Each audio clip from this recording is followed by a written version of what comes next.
जब हम ओम का साउंड रिपीट करते हैं तो ये हमारे माइंड में एक पीस लेके आता है, एक शांति लेके आता है।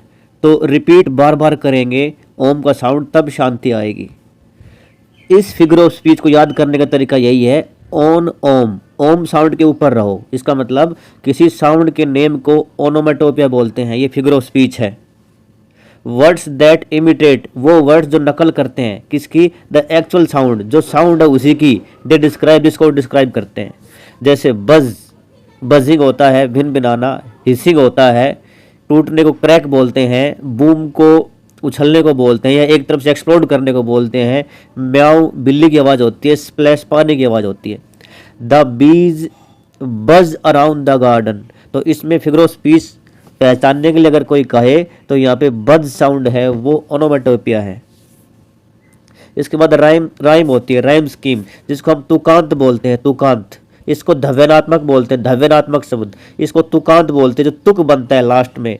एक पोइटिक लाइन की लास्ट में, एक में नहीं, कितनी भी पोइटिक लाइन हो उसके लास्ट वाला जो साउंड निकलता है ना, उसको हम राइम स्कीम बोलते हैं।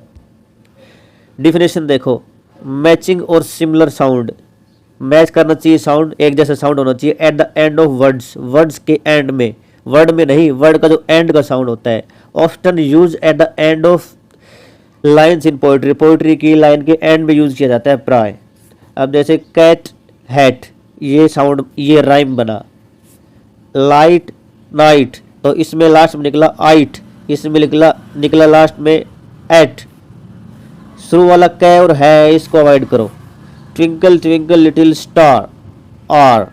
How I wonder what you are, are. तो दोनों में आर और आर लास्ट में साउंड निकला है, तो ये राइम स्कीम हो गई।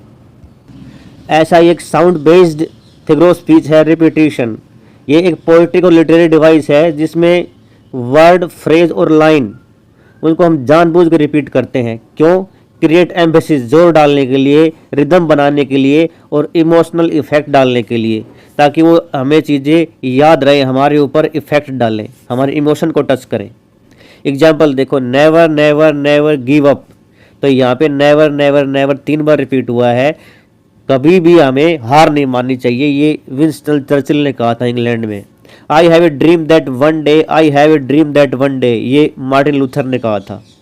Rain rain go away come again another day, तो रेन रेन 2 बार रिपीट किया गया, इसका मतलब ये यहाँ पे रिपीटिशन है।